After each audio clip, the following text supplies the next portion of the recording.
Liberté, bonjour. Nous avons la joie de recevoir ce matin Jean-Michel Vernochet. Bonjour. Bonjour Anne, bonjour à toutes et à tous. Alias Denis Rousselot, puisque moi je vous ai connu pendant très longtemps sous le nom de Denis Rousselot, puisque vous étiez encore en activité dans la haute fonction publique et vous donniez des émissions à Radio Courtoisie le samedi soir. Non, le vendredi soir, qui était très très prisé. Très suivi. Très suivi. Et que nous aimions tous. Alors, vous êtes un ancien responsable des relations francophones et des affaires internationales au Commissariat général de la langue française. Je dois dire que la langue française est extrêmement bien traitée dans vos livres. Vous avez des expressions merveilleuses. Vous êtes un écrivain. Vous êtes un ancien responsable de la communication de l'Institut international d'administration publique et du Centre des hautes études sur l'Afrique et l'Asie mineure. Donc vous moderne. Moderne, pas pourquoi Asie mineure? L'Asie moderne.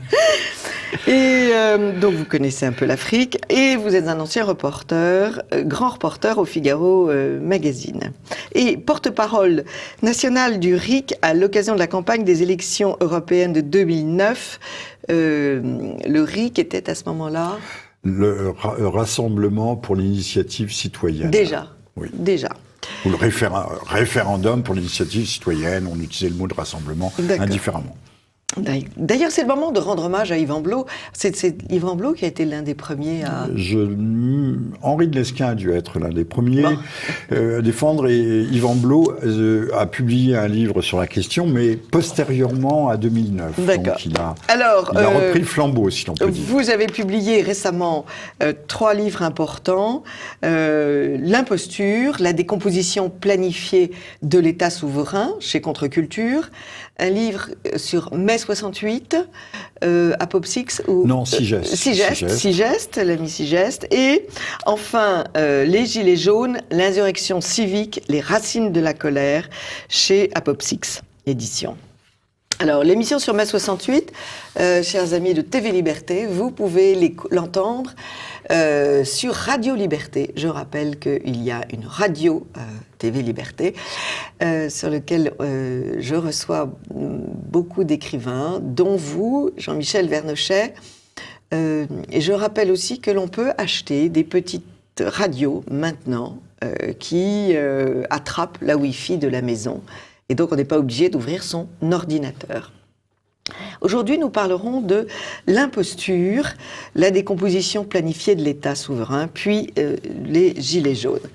C'est d'autant plus intéressant que, bien sûr, vous annonciez dans l'imposture qu'il y aurait une révolte un jour, que ça ne pourrait pas durer éternellement. Il n'y avait pas besoin d'être grand clair pour ça, il suffisait de voir qu'il y avait un certain nombre de tendances, et donc ces tendances, on peut les traduire en courbes, et que ces courbes se rejoignent à un moment donné.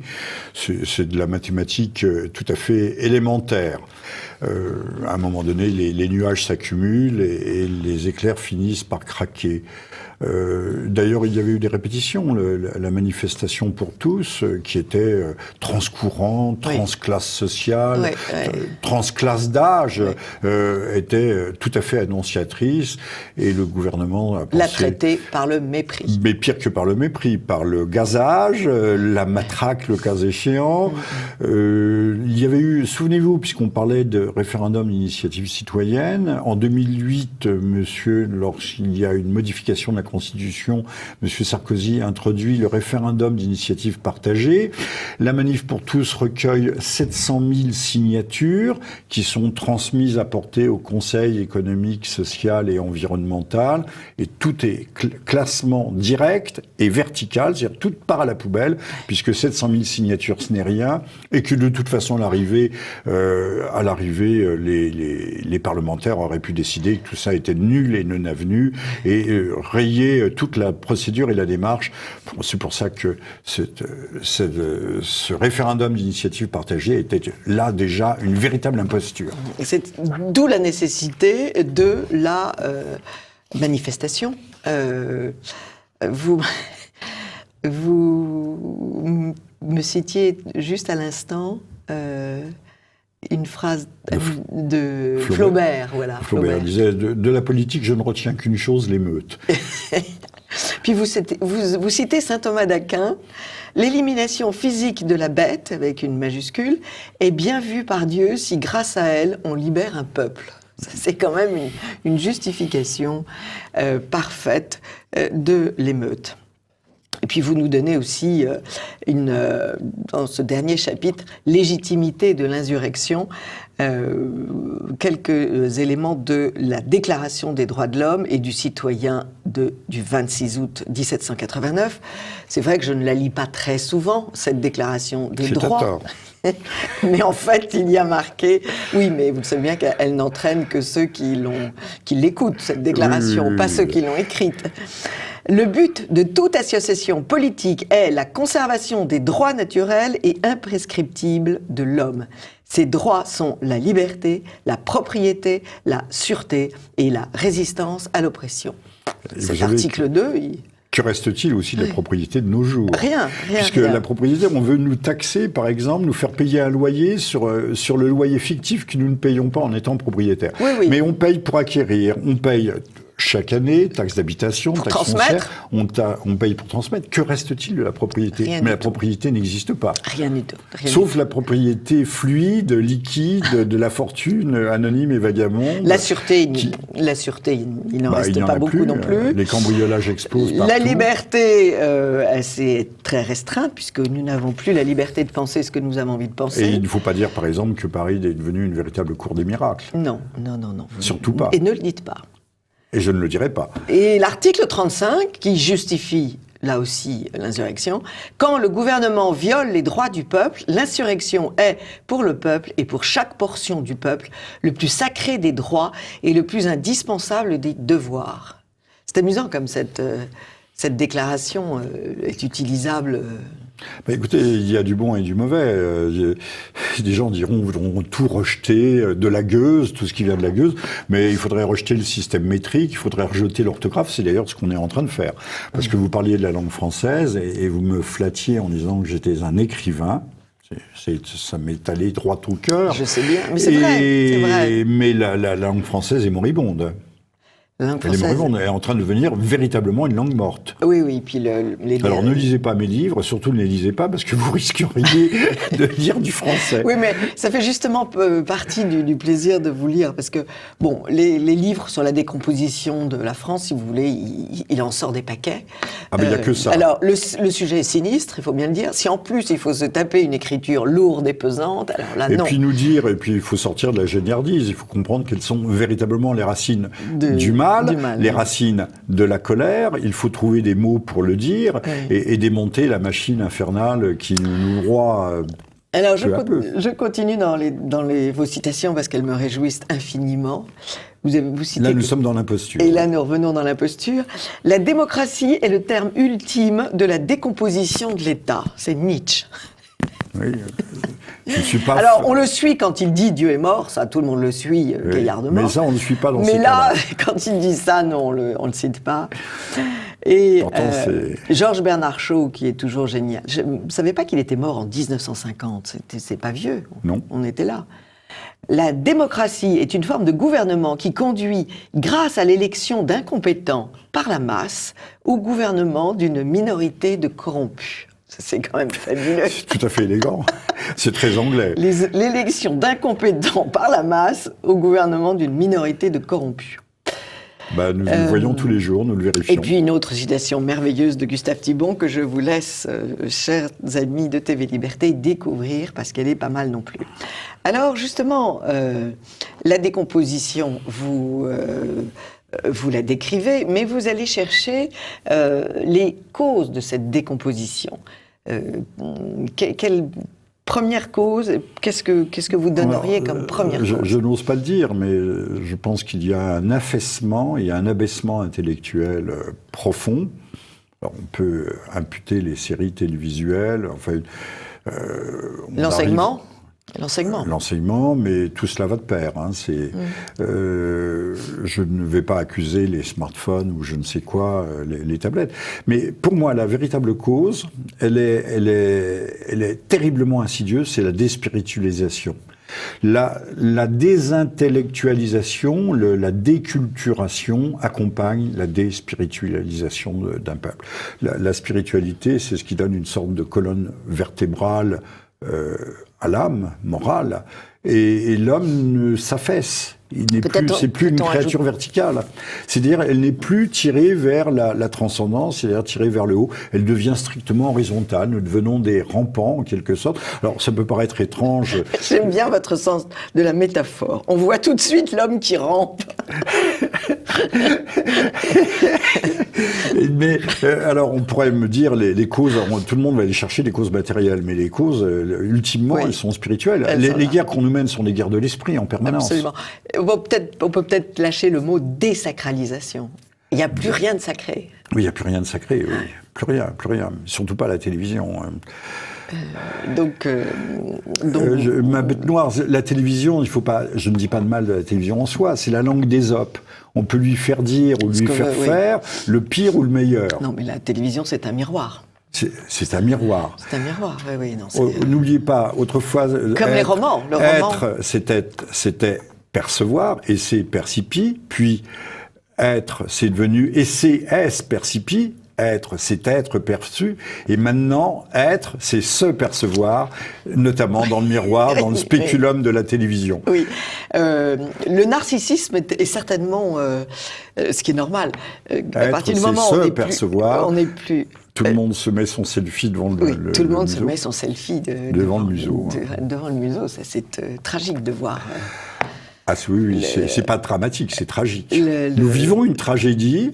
Le comportement absolument grégaire de tous les touristes devant n'importe quel monument est effrayant. Ils ne cherchent plus le passage du soleil derrière le monument, la bonne ombre, le bon angle, ou le gros plan sur une statue du dit monument. Non, c'est moi, c'est ma gueule devant le monument.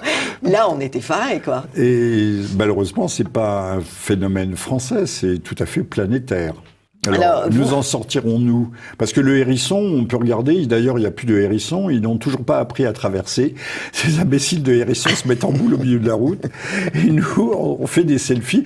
C'est-à-dire qu'on ne veut pas faire l'effort d'apprendre à bien utiliser les techniques qui sont à notre portée. Alors vous avez aussi un chapitre qui est très intéressant, c'est « Goulag mou et tendre génocide ». Le tendre génocide, le Saint-Père vient de nous dire, vient de faire la leçon aux enfants en disant « Poussez vos parents, engueulez vos parents, faites-leur honte s'ils n'accueillent pas des immigrés ». Il y a combien d'immigrés au Vatican? Enfin, il y en a quelques-uns, mais ce sont ceux qui sont montés par capillarité à l'intérieur de la hiérarchie catholique. Mais le génocide, d'abord... Combien de familles rwandaises ou de familles bangladeshis au Vatican? Je voudrais qu'on me le dise. Donc la charité... L'avortement, d'abord. L'avortement qui a... l'avortement, c'est pour nous. Et les ventres féconds, c'est pour ailleurs. Voilà. Et puis, cette idée du goulag mou, ça c'est... En effet, on n'est pas envoyé en Sibérie. Ah, mais non, mais la mort sociale existe. La mort sociale existe. Vous en avez un exemple devant vous. Nous la connaissons, oui. Je n'ai jamais été invité dans un grand média. Si, une fois, Tadei m'a invité, et puis on retardait mon heure de passage, et la dernière, c'était sur l'Iran, et j'ai eu la parole à peu près pendant 15 secondes. C'est beaucoup déjà. Vers 11h30, 15 secondes. Je pensais poliment, j'ai attendu qu'on me rende la parole, mais on ne me l'a jamais rendue. Non, 15 secondes. Ni prêté, ni rendu. C'est beaucoup trop déjà pour vous. Mais oui, bien sûr. C'est beaucoup trop. Alors, le temps passe vite avec vous. Hein. Hélas. Et avec vous aussi. Le temps passe très très vite. Pouvez-vous nous donner quelques exemples de cette décomposition de cette décomposition et de cette volonté de mettre les budgets de la France tout à fait ailleurs des vrais besoins de la France, c'est-à-dire la justice, l'armée et la police. Tout le monde a des exemples à portée de main, puisqu'il est question actuellement de privatiser certaines portions ou certaines routes nationales, voire des grosses départementales, qui seront confiées à des grandes entreprises, des grands groupes, et donc, style Vinci et compagnie. On aura des péages partout. On pourra avoir des péages à peu près partout si on veut utiliser des routes, sauf à prendre les chemins vicinaux à travers les cours de ferme. Et privatisation des aéroports de Paris, vente à la Chine, à un escroc chinois de l'aéroport de Toulouse, ou des chantiers navals du Nord, des chantiers du Nord. Enfin, il y a que ça.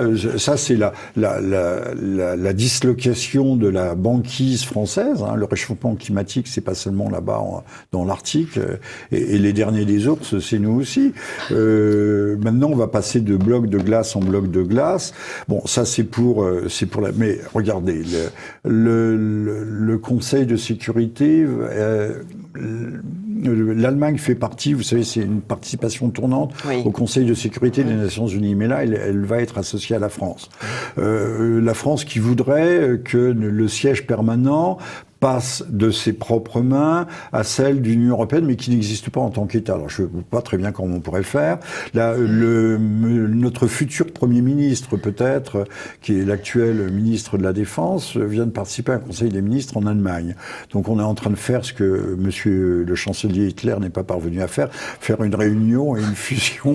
Enfin, les Allemands ont réussi, comme l'avait si bien dit Gustave Le Bon, à faire la conquête économique de l'Europe, mais qui est aussi une conquête politique. Oui, bien sûr. J'y pense très très souvent. Je me dis, c'est pas la peine de nous faire des cérémonies commémoratives tous les jours pour, au bout du compte, être finalement bien dominé par les Allemands. Ce n'est pas la peine de s'entretuer comme nous l'avons fait et des millions de morts. Je dis bien des millions parce que après, nous sommes en 2018, mais en 1918, la guerre s'arrête. Mais ensuite, on va continuer à mourir pendant des années et des années. Alors, ce qui est très intéressant, c'est que vous montrez que il y a une dislocation du corps social, mais ce qui est étonnant, c'est qu'on a l'impression que avec ce livre sur les Gilets jaunes, l'insurrection civique, les racines de la colère, chez Apopsix, on a l'impression que finalement, il y a une réunion sur le macadam.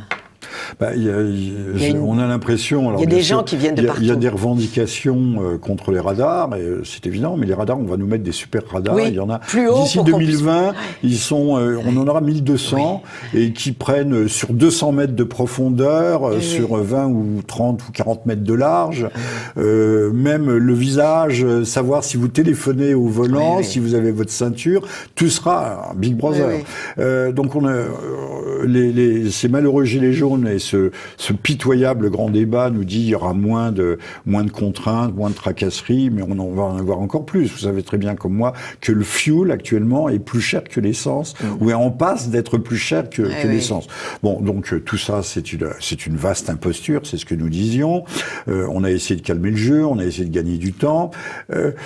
Donc les Gilets jaunes, bien sûr, il y a ce socle de revendications matérielles, immédiates, les fins de mois, la rémunération. Ça a été le déclencheur, on pourrait dire. Ça a été le déclencheur, mais la goutte d'eau. Tout couvre, c'est une réaction vitale. Dernière manifestation de l'instinct de conservation d'un peuple qui ne veut pas mourir et d'un peuple qui est le véritable peuple. Le peuple qui a des maisons de maçons faites avec des parpaings ou des maisons de pierre à la campagne, face à une société fluide et même gazeuse, celle qui se déplace dans ses jets, qui prend ses vacances en Californie ou aux Antilles, dont les enfants vont faire des stages ici au Vietnam. À Shanghai ou à Frisco. À Frisco, donc cette société qu'on essaye de déraciner. Donc c'est la société de la permanence. Mais les machines ne remplaceront pas les hommes pour la culture de la terre. Hein. On a voulu faire de l'agriculture une industrie, mais on s'aperçoit bien que c'est pas. On peut forcer la nature jusqu'à un certain point. Hein, on sait qu'au bout de 3 césariennes, les vaches sont envoyées à l'abattoir parce que maintenant elles peuvent plus véler, ni être inséminées naturellement, ni véler naturellement. La nature a été malmenée, d'où les réactions d'ailleurs naturelles. Comme le véganisme, par exemple, qui sont des réactions fanatiques et excessives, mais qui se comprennent. On a tellement malmené la nature dont nous sommes partie prenante. Il paraît que nous descendons du singe, mais en tout cas, contrairement à ce que l'on dit, le christianisme a toujours accordé immensément d'importance aux animaux. Le Christ dit lui-même, ce que vous faites au plus petit des miens, le plus petit des siens, c'est aussi bien l'insecte qui passe, que c'est à moi que vous le faites. Et le plus petit des miens, c'est pas seulement l'enfant. Tous les grands saints ont été entourés d'animaux, ne parlons pas de Saint François, ou les apôtres, qui ont tous leur animal totémique. Ah oui, c'est exact. Bah oui, oui, bien sûr. Oui, c'est exact. Oui. Qu'est-ce que nous sommes arrivés à la fin du temps imparti? Est-ce que vous pensez que ces manifestations vont durer et est-ce que vous pensez que Macron ne va pas y laisser sa peau? Alors, j'espère que Macron y laissera sa peau, mais c'est un vœu pieux.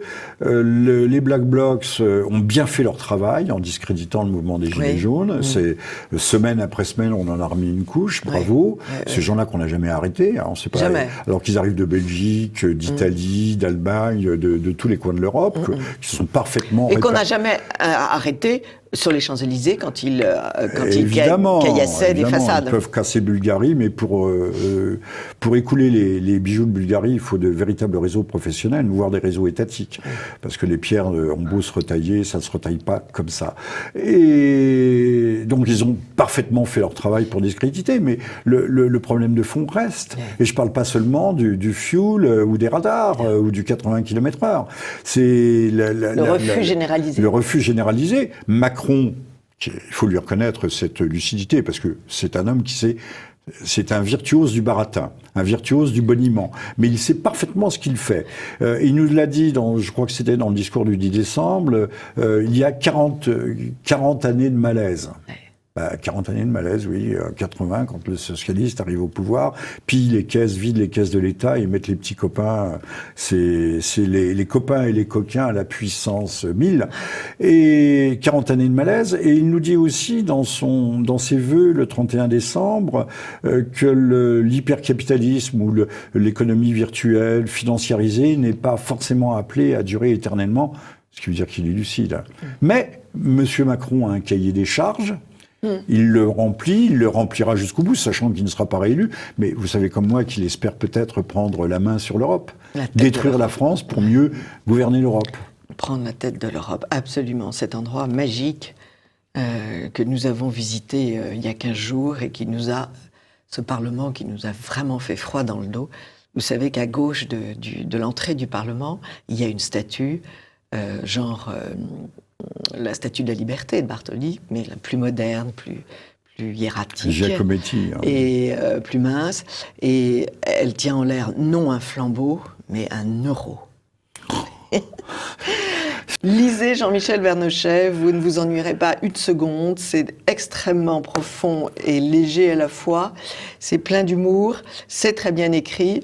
L'imposture, la décomposition planifiée de l'État souverain chez Contre-Culture et Apopsix, chez Apopsix, les Gilets jaunes, l'insurrection civique, les racines de la colère. Et mai 68 chez Sigest, et je vous ferai observer que cette tour du Parlement européen ressemble à une tour effondrée, en fait, à la tour de Babel de Jérôme Bosch, qui, elle, n'était pas entièrement construite. Excellente conclusion. Merci, Jean-Michel. Merci à vous, Anne. Amis de TV Liberté, à très vite.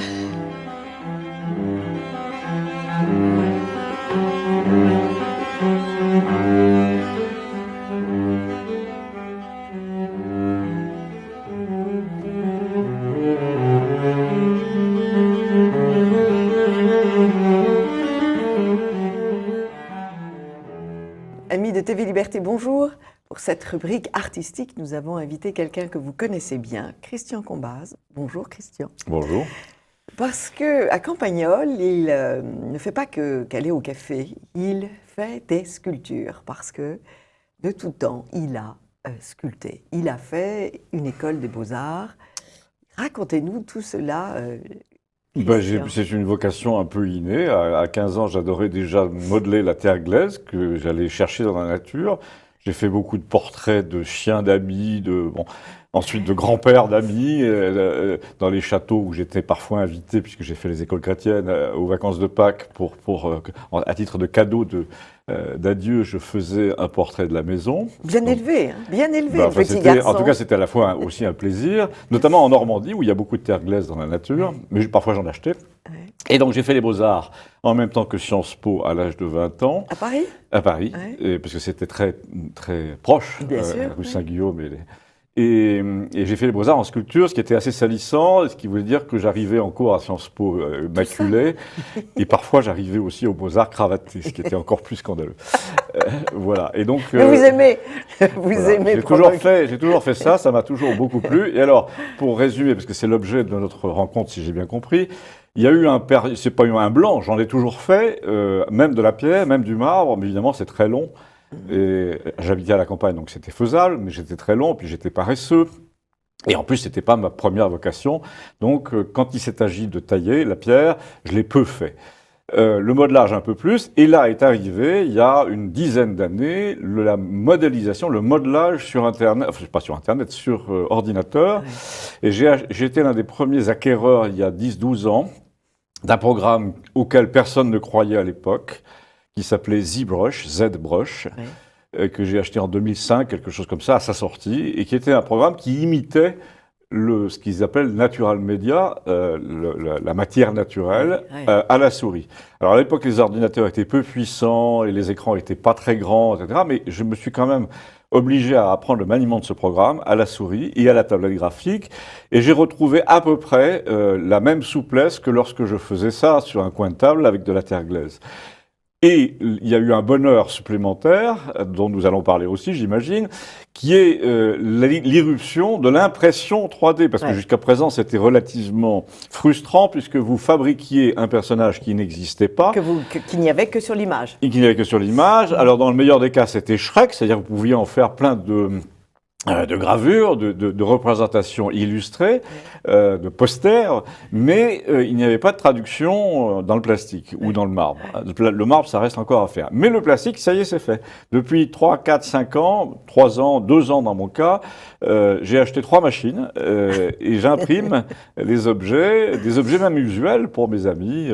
Oui, alors vous dites que vous dites, bon, il y a l'objet d'art, et on en a devant nous, mais il y a aussi l'objet pratique, puisque vous avez fait un rétroviseur de voiture. J'ai fait à peu près tout.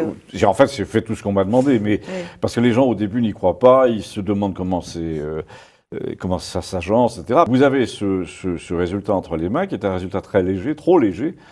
C'est souvent armé à l'intérieur parce que vous avez le programme d'impression. D'abord, il le fait en une seule fois.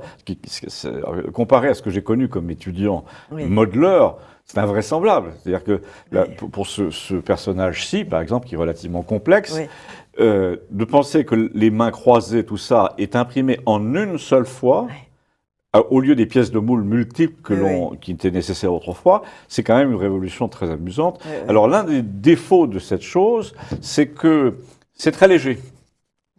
C'est-à-dire qu'à l'intérieur, ce sont des croisillons en plastique qui assurent une rigidité à l'objet, mais il reste quand même extrêmement léger, incassable, mais très léger, trop léger pour être une œuvre d'art. Alors là, j'ai résolu ce problème en programmant la chose afin que la statue soit un peu plus épaisse à l'extérieur, mais vide à l'intérieur. Alors, donc, à manipuler, à démouler, si j'ose dire, à arracher de la plaque, c'est un peu plus délicat, puisqu'elle est vide, c'est une coquille d'œuf, même si la coquille est très épaisse. Et après, vous mettez quoi ? Du plâtre. Ah oui. Et là, on a une assez bonne lourdeur qui correspond à un objet un peu noble, parce il a à peu près le poids d'un objet en plâtre. Et vous pouvez aussi le coller sur un socle. Alors évidemment, on fait ça. Parfois même, on fait le socle lui-même, C'est ça, puisque tout est sculptable en fait. ouais. Là encore, c'est rempli de plâtre, ça, et ça donne un aspect. Bon, alors je ne prétends pas qu'il s'agisse d'art au sens propre. Je veux dire, c'est pas digne d'une galerie. Mais en revanche, Oui, mais c'est quand même, j'ai envie de dire, l'art à la portée de tout le monde. oui. Quand vous avez ça dans une maison, c'est de la décoration. En fait. oui, mais enfin c'est quand même mieux que ce qu'on y voit d'habitude. Ah ben c'est mieux que les objets qui ont été achetés en bas au marché, qui ont été produits en Chine à 500 000. Ce qu'il y a chez Ikea. Voilà, ce qui est amusant, c'est les mini-séries. C'est-à-dire, moi, un ami qui avait compris le principe m'a dit, est-ce que tu peux me faire le même objet que je vais te dessiner? Donc on l'a fait à deux en sculpture, une espèce de personnage un peu cornu. Est-ce que ça peut devenir une poignée de porte de placard? Oui, évidemment. Donc quand on a été content du modèle, qu'il en a fait le tour sur l'écran, il m'a dit d'accord, et j'en ai tiré 15, et toute sa maison, toutes les poignées sont ce bonhomme cornu. Donc ça, c'est un exemple de petite série qui, pour les décorateurs, c'est un outil irremplaçable pour ça. Oui, bien sûr. Non, mais si vous voulez, je pense que quand il y a une sculpture dans une maison, l'enfant va grandir avec cette notion de sculpture et de beauté. Alors déjà, le rapport désormais entre l'acte créatif de l'enfant sur l'écran, parce qu'il faut voir que la plupart des programmes qui vous permettent de faire de cette pâte à modeler numérique sont gratuits. La plupart des programmes de base. Il y en a un notamment qui s'appelle Sculptrice, que vous pouvez télécharger pour toutes les plateformes et qui permet à vos enfants de pousser, de tirer. Et une fois que vous êtes content de l'objet, vous pouvez en faire le tour sur l'écran, vous pouvez l'enregistrer. Alors là, vous avez deux solutions. Ou vous achetez une machine, mais ça vaut quand même entre 250 et 450 €, ou bien vous le donnez à une impression commerciale. Il y a des studios. Et il y a des gens, mais même ça va devenir l'équivalent de Copytop dans la rue, c'est-à-dire qu'on ira se faire imprimer un objet. Et là, il vous suffit d'arriver à votre clé et le petit objet que votre fils a modelé pour lui faire le cadeau de son propre objet en plastique. Dans la dimension qu'il souhaite et dans la matière qu'il veut, parce que l'un des handicaps des machines de base, c'est qu'elles impriment dans du plastique relativement neutre écologiquement d'ailleurs, puisque c'est à base d'amidon de maïs. Et le problème, c'est qu'on ne peut pas mettre d'inclusion de métal, enfin c'est relativement difficile. En revanche, les boîtes professionnelles, elles, vous font un équivalent de l'inox. Et il y a dans les écoles, est-ce que alors oui, est-ce que ça commence. Comment ça se répand? Alors le problème, c'est que les écoles d'ingénieurs, oui, c'est déjà depuis longtemps inclus dans leur formation. Oui. Il y a maintenant ce qu'ils appellent qu'on appelle ça Fab Lab, c'est des laboratoires locaux qui vous permettent d'imprimer vos choses. Mais surtout, on en arrive à l'art, c'est-à-dire en école de dessin, en cours de dessin au collège, on devrait pouvoir avoir ça en sortie de classe, au moins une fois par trimestre, on imprime ce qu'on a fait. Ça, c'est imminent, puisque c'est un investissement très peu cher, le matériau coûte 10 € le kilo, ce qui est quand même pas grand-chose.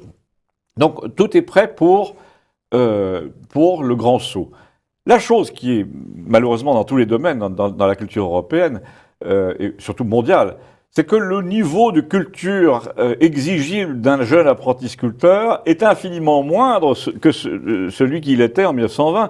Et que vous vous retrouvez avec le paradoxe, vous allez voir sur YouTube, vous avez de jeunes Américains qui disent « Wow, this is fantastic !» Et ils vous montrent une nouvelle machine à imprimer qu'ils utilisent pour faire quoi? Un Mickey de 40 cm. Mais oui, le Mickey, c'est quand même l'alpha et l'oméga de la culture européenne. C'est là que de la culture américaine. C'est là que vous apercevez qu'il y a une énorme différence entre les capacités techniques d'exécution et le simple talent de base, quoi. Bien sûr, bien sûr. Mais ça, ce bain de culture, malheureusement, il est effroyablement bas. Le niveau est tout bas. La marée est basse. Mais ça, c'est la faute de chaque famille. C'est la faute aussi du système d'enseignement qui... moi, j'ai fait les Beaux-Arts à une période critique. J'étais aux Beaux-Arts en même temps que César. Il était, la porte à côté, c'était l'atelier voisin. Donc, je connaissais bien César, avec lequel on faisait surtout... on buvait surtout du vin rouge au Café des Beaux-Arts. Mais il lui arrivait de parler d'art. Et il disait, en fait, n'en fais pas ton métier, c'est foutu. Lui était arrivé à commercialiser des choses qui venaient de l'art classique, parce qu'il les faisait en plastique, il les vendait cher, en plastique ou en inox, ou en je ne sais quoi. Et il a compris que bientôt, le matériau lui-même aurait plus d'importance que le contenu, et voilà, le contenant plus que le contenu, et on en est là, c'est-à-dire que... Alors maintenant, on va vous dire, oui, mais ça, alors qu'est-ce qui nous prouve que ça, parce que la plupart des gens me disent, qu'est-ce qui nous prouve que c'est pas une photo scannée?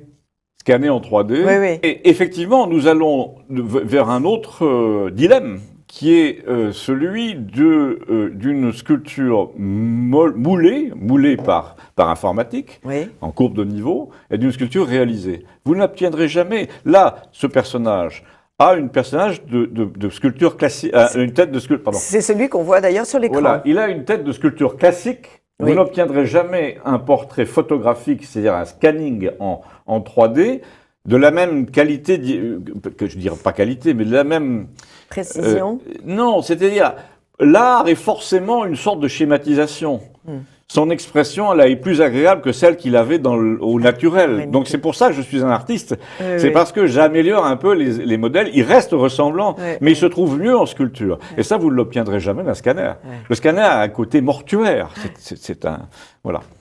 Oui, c'est l'image mortuaire, le Oui. scanner.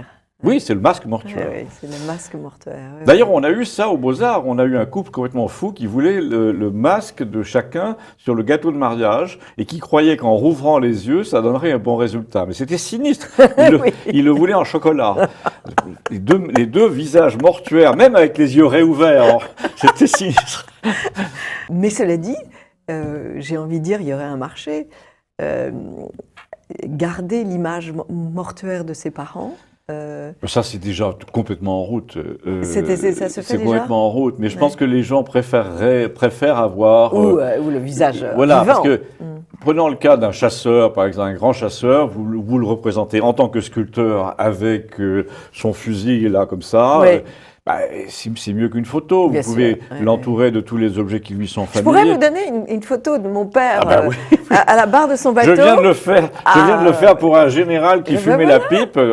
Voilà, un général qui fumait la pipe pour une de. Ouais. Et voilà, j'ai sculpté la pipe.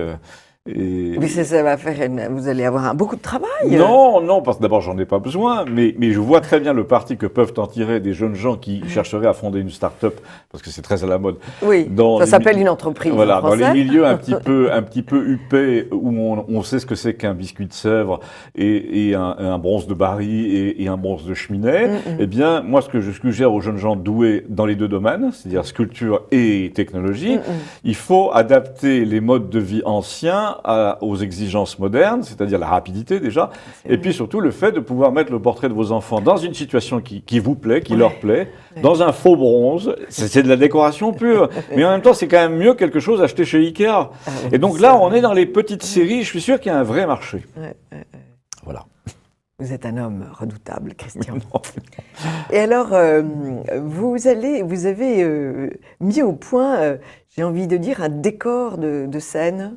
Ah oui, alors oui, j'allais oublier le principal. L'un de mes objets en venant ici, c'est d'introduire le fait que le décor de Campagnol va désormais être sculpté. Pourquoi ? Parce que tout simplement, j'ai fait les 100 tons de chacun des personnages.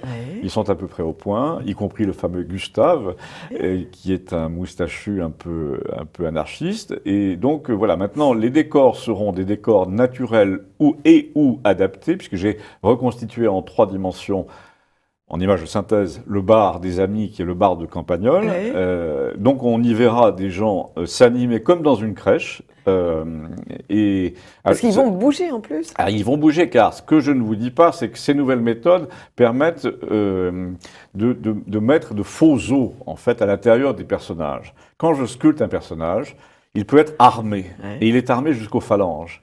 Donc imaginez ce personnage, par exemple, vous pouvez m'en commander une version avec les bras en l'air.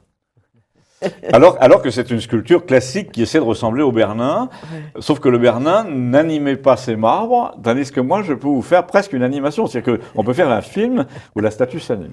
Donc, la chose amusante, c'est que donc une fois que les 100 tons des différents personnages ont été réalisés, il ne reste qu'à les habiller et à les mettre en situation.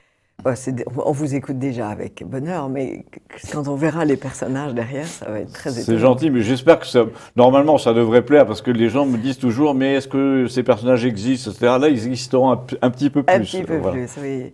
Oui, alors, on a envie de vous poser la question. Oui, comment est-ce que vous trouvez toutes vos histoires ? Là, en regardant votre site, je tombe sur cette histoire étonnante des 2 hommes qui ont aimé la même femme.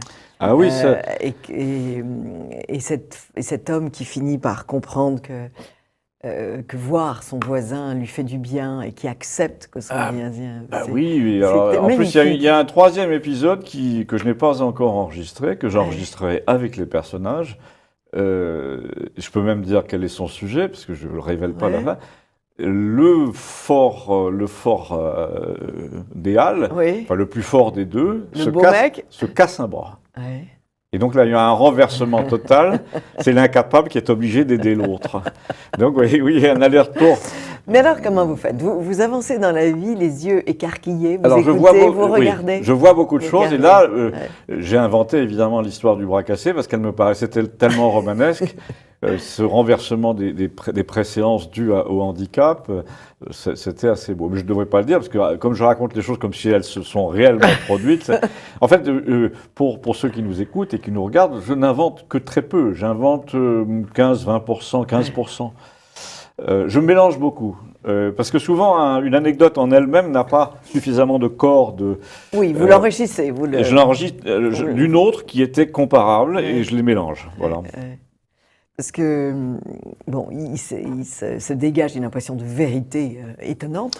Écoutez, et on a l'impression d'être au fond du café et d'avoir entendu aussi ça. C'est ça qui est inouï. Ça, oui, parce que le café est à 2 pas de chez moi, j'y vais tout le temps, mais alors j'y vais pour toutes sortes de choses. Pour demander est-ce que tu n'as pas une aiguille. Parce qu'un café, le patron est une sorte de... C'est vrai. Oui. C'est la base du village. Voilà, on vient toujours réclamer quelque chose. Il y a quelque chose dont je vais parler prochainement, parce que c'est un vrai sujet, c'est les livraisons Amazon maintenant, qui sont un problème. C'est pas un problème, mais moi j'ai une opinion très partagée sur Amazon, parce que j'ai fait la totalité du marché. C'est vrai que ça tue le petit commerce, sauf quand il n'y a pas de commerce. Oui, bien sûr. Nous n'avons pas de commerce. Bien sûr, donc pour vous c'est vital, évidemment. Oui. Et nous, on peut commander une paire de vis qui arrive le lendemain. Donc c'est pour réparer quelque chose. Donc c'est vraiment très utile. Et c'est un marché qui n'a pas été assez exploité au moment qu'il fallait. Encore, voilà, je ne sais pas si c'est autorisé par la loi, mais quelqu'un qui voudrait dans une petite ville ouvrir une boutique qui se contente d'envoyer les commandes Amazon pour des vieux qui ne savent pas faire et de recevoir les objets, il pourrait vivre. Quitte à prendre une marge, je suis sûr que ça marche. Le seul problème d'Amazon, c'est qu'il ne paye pas d'impôts. En France, c'est un problème, à mon avis, qui va se régler assez vite. D'ailleurs, c'est assez amusant. Je crois me souvenir que Donald Trump avait dit au moment d'être élu, il va falloir régler cette histoire parce que c'est un État dans l'État, je ne veux pas de ça. Et puis apparemment, il a un peu fermé son caquet là-dessus. Donc Amazon est très puissant. Il ne peut pas l'ouvrir sur tous les sujets à la fois. Mais là, il vient de gagner. Oui, la Russie n'a pas interféré dans les élections américaines. Si, la Russie a interféré par le biais de jeunes gens qui étaient payés pour dire leur opinion. Bien sûr. Mais l'objet du procès, c'était est-ce que l'entourage de Trump a téléphoné aux fameux webmess pour leur dire faites ceci, faites cela? Non, évidemment. Oui. Non, mais c'est une belle victoire. C'est une belle victoire qui prélude à d'autres d'ailleurs. Mais la position de Trump est très, très particulière. On se demande s'il est bourreau ou victime. Bourreau de l'Europe au nom de l'Amérique, ou victime des amis d'Hillary. À mon avis, il est un peu les deux. C'est sa position très étrange, c'est que en fait, il est très victime de l'establishment américain, il n'y a aucun doute, et en même temps, il est un peu son instrument aussi. Et l'affaire d'Alstom avec ça, c'est un scandale absolu. Cet homme qui est resté emprisonné. Non, mais je pense que l'histoire d'Alstom, la façon dont la division énergie a été vendue, tout ça va causer la chute de Macron un jour ou l'autre. Je pense que la véritable épine dans le pied, c'est celle-là. On nous dit Benalla, mais bon, Benalla, c'est... À mon avis, si on arrive à trouver les 3 papiers essentiels que Benalla détenait peut-être, on ne sait pas, relatifs par exemple à ce qui est devenu cet argent dont tout le monde nous dit qu'il a été dépensé à raison d'un SMIC par jour pendant 3 ans, on se fout de nous. Je parle de l'argent Nestlé. C'est quand même l'explication officielle, c'est qu'il a été dépensé à raison d'un SMIC par jour pendant 3 ans. Faudrait y penser quand on sera, quand on nous interrogera. Quand on sera déjà dans l'isoloir. Mon grand-père disait, si on m'interroge, je dirais que je suis allé au casino. Ça se fait beaucoup. Hein. Apparemment, le fils Fabius a beaucoup fréquenté les casinos avec un argent. Lui qui n'y est jamais allé. Oui, enfin bon, nous vivons dans un monde très mystérieux. Et, et qui est au fond pain béni pour le romancier, que je suis, que je reste, que je suis Bien sûr. foncièrement. Dernière question, j'ai vu que vous étiez né à Alger. Oui, Votre mon papa père était dans les pétroles. Dans les pétroles, oui. Et donc, à l'époque, c'était comme d'aller en Alaska pour la prospection. C'était Hassim et Saoud, les premiers grands puits du Sahara. Et ils passaient donc 2 mois dans le désert et ils revenaient 1 mois à Alger. Et ma mère, voilà, m'élevait, j'étais très petit. Et vous étiez resté longtemps? Jusqu'à 3-4 ans. Oui. Après, les événements se sont précipités. Ma mère a quand même eu du mérite parce qu'elle nous promenait, moi et mon jeune frère, sous les bombes. Hein. La rue d'Isly, tout ça. Vous avez connu? Nous, on a connu ça. Hein. Ma mère galopait un peu quand ça crépitait les mitraillettes derrière. Elle galopait le long des murs. Donc, on a eu la chance de garder le petit Christian Combas. oui, mais ma mère est toujours vivante et elle me dit, écoute, ils m'auront emmerdé toute ma vie. Elle a 89 ans. C'est d'elle que vous tenez votre humour. Ben oui, alors ça oui. C'est-à-dire, les femmes, certaines femmes comme ma mère, ont une vertu extraordinaire, c'est celle de ne rien prendre au sérieux vraiment, tout à fait, quand tout est tragique. Ouais. Oui, ça c'est fort. Et oui, c'est parce qu'il y a tout est tellement sujet nous sommes tellement dans la main de l'ange qu'il peut se passer n'importe quoi. Et les femmes le savent, ça en général. Elles le savent déjà quand elles mettent au monde, parce qu'on ne se rend pas bien compte, mais c'était quand même une aventure extrêmement risquée il y a 30 ou 40 ans. Bien sûr, oui. Ça l'est de moins en moins à cause des césariennes, etc. Mais il y a eu... De tout temps, c'est risqué, de tout temps. Oui. C'est un petit miracle. Ouais. Non, c'est un petit miracle. Et oui, on ne se rend pas compte. J'ai eu un ami obstétricien qui disait qu'il y avait un quart des femmes qui mouraient en couche au XVIIe. Oui. Beaucoup quand même. Oui. Ah, oui, c'est pour ça que Céline a publié sa thèse sur Sommerwald. Mais bon, on sait d'où vous tenez cet humour et ce recul. On a appris quelque chose. En tout cas, merci Christian de nous avoir initiés à cet art. Merci. Parce que alors, si des jeunes gens veulent des informations pour gagner presque 6 mois, parce qu'il y a une chose si vous achetez une machine, si vous êtes un jeune qui est passionné par tout ça, j'ai dû, enjamber plusieurs obstacles avant d'en arriver là. Maintenant, je n'ai plus de soucis, je sais que ça va sortir exactement comme je veux. Mais c'est pas simple de régler ces machines. Et donc là, il y a un certain nombre de choses à savoir que alors, on peut vous écrire sur TV Liberté, je TV réponds. Liberté. En fait, je réponds toujours un peu la même chose. Il y a des conseils de base à absolument observer, et sans ça marche pas. J'ai même été obligé de changer, parce que, en fait, pour résumer, les Chinois sont de remarquables ingénieurs et de piètres fabricants. Et donc, les machines sont parfaitement conçues quand elles sont bien réglées, mais elles ne le sont quasiment jamais. Donc, c'est ça le problème, c'est qu'après, il faut corriger à peu près dans le réglage du matériel. Par exemple, un moteur qui est légèrement trop faible sur le plan du voltage. Alors, d'une certaine machine. Donc, j'ai été obligé d'aller augmenter le voltage du moteur pour n'avoir plus de problème à l'impression. C'est des bêtises. C'est quand même du matériel. Il est vendu pas cher pour cette raison-là. C'est parce qu'il vérifie pas bien, etc. Ça reste quand même un domaine de pionnier. En tout cas, merci d'être venu nous amener cet homme, ce vieillard, ce Dieu. C'est un Dieu. C'est un Dieu. C'est en fait une. Ah non, il est vivant. Vous l'avez amené. C'est inspiré par le Bernin. Pourquoi a-t-il une grande barbe? Parce que et pourquoi ses mains sont-elles en dessous? Parce que le principal problème en impression 3D, c'est que quand vous faites un bras tendu comme ça, il faut faire des ponts. Sans ça, vous ne pouvez pas imprimer dans du vide. Une quenelle, comme dirait Dieudonné. Non, voilà, mais quand vous faites comme ça, on est obligé de mettre des ponts sur la table pour que le bras, pendant son impression, tienne comme ça. Ensuite, vous enlevez les petits ponts qui sont du plastique très fin.